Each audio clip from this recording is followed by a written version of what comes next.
didukung oleh Bismillahirrahmanirrahim. Assalamualaikum warahmatullahi wabarakatuh. Alhamdulillahirabbil alamin. Allahumma salli ala sayyidina Muhammad wa ala ali sayyidina Muhammad wa barik wasallim. Pemirsa yang dirahmati Allah, ujian dan sabar sering sekali kita dengar. Kenapa sih kita menyebutkan ujian dan sabar? Sering sekali saya sampaikan bahwa tidak ada kehidupan ini tanpa ada ujian. Ketika kita mengatakan diri kita beriman, maka tentunya kita tidak akan dibiarkan begitu saja tanpa ada ujian.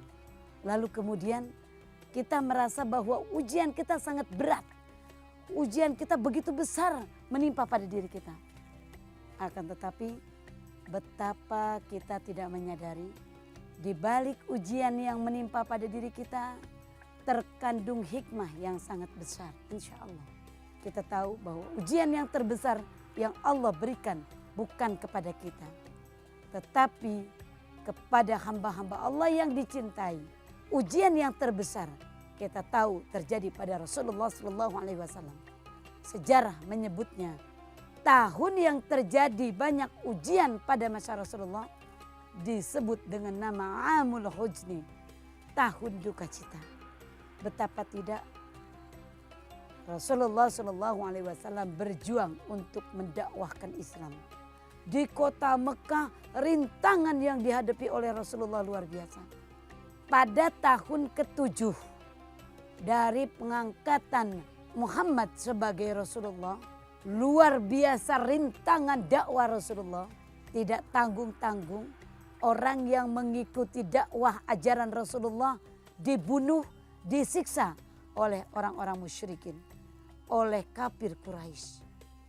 Bahkan Rasulullah dan kaumnya dibekot, tidak boleh melakukan perdagangan, tidak boleh melakukan pernikahan, tidak ada hubungan silaturahmi, semua bahan pangan, makanan tidak boleh masuk dan diperjualbelikan kepada Rasulullah dan pengikutnya di kota Mekah. Walhasil Rasulullah dan pengikutnya pada saat itu kelaparan yang luar biasa. Selama berapa tahun? 3 tahun Rasulullah menghadapi penderitaan. Rasulullah dalam kondisi kesulitan. Rasul merasa sempit di kota Mekah. Maka Rasul setelah pembekotan itu diturunkan, beliau berupaya keluar dari kota Mekah menuju kota Thaif untuk ngajak mohon kepada orang-orang yang ada di Thaif, Bani Sakif, supaya mereka mau menerima dakwah Rasul, mau menerima kedatangan Rasul dengan para sahabatnya, menerima kedatangan Rasul dengan para pengikutnya. Setelah Rasul berangkat dari Mekah dengan hati penuh harap, yang terjadi ternyata sebelum sampai masuk ke kota Thaif, Bani Sakif mereka bersekongkol dengan kaumnya yang ada di Thaif. Yang ada Rasul diserang oleh mereka. Sampai Rasul berlumur darah. Rasul lari dengan begitu cepatnya. Kenapa? Karena dikejar-kejar di samping. Ketika Rasul istirahat, malaikat Jibril datang. Ya Muhammad, penderitaanmu luar biasa. Karenanya wahai Muhammad, bagaimana kalau bukit itu yang besar aku timpahkan ke Bani Sakif, ke orang Thaif ini. Apa Rasul jawabnya? Jangan wahai malaikat Jibril. Kenapa? Karena mereka tidak tahu. Yang ada ketika Jibril menawarkan bantuannya, Rasul malah mendoakan mereka. Allahumma hdi qaumi fa innahum la ya'lamun. Allah, berikan petunjuk mereka. Mereka tidak tahu kalau aku adalah Rasulmu. Rasul menangis, berdoa, mendoakan mereka supaya mereka dapat petunjuk.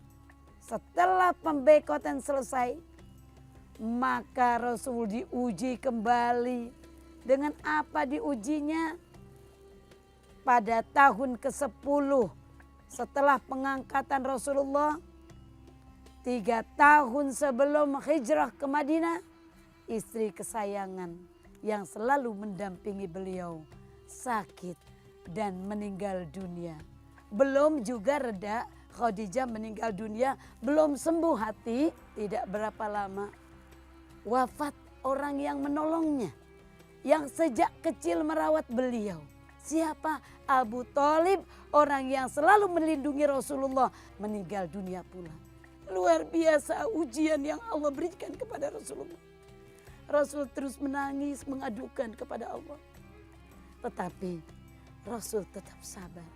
Berselang waktu 4-5 tahun, Rasul dihibur oleh Allah Subhanahu wa taala, yaitu dengan perjalanan rihlah dari Masjidil Haram ke Masjidil Aqsa. Subhanalladzi asra bi'abdihi lailam minal Masjidil Haram ilal Masjidil Aqsa alladzi barakna haulahu linuriyahu min ayatina innahu huwas samiul basir. Kata Allah, Rasul dihibur, diperjalankan dari Masjidil Haram ke Masjidil Aqsa. Perjalanan Isra Mi'raj dari Masjidil Aqsa diperjalankan sampai ke Sidratul Muntaha dan bertemu dengan Allah Azza wa Jalla, dan hadiahnya untuk kita adalah sholat 5 waktu. Semoga kita termasuk hamba Allah yang mampu sabar dalam menerima ujian yang Allah berikan kepada kita. Insya Allah. Wallahu a'lam bishawab. Assalamualaikum warahmatullahi wabarakatuh.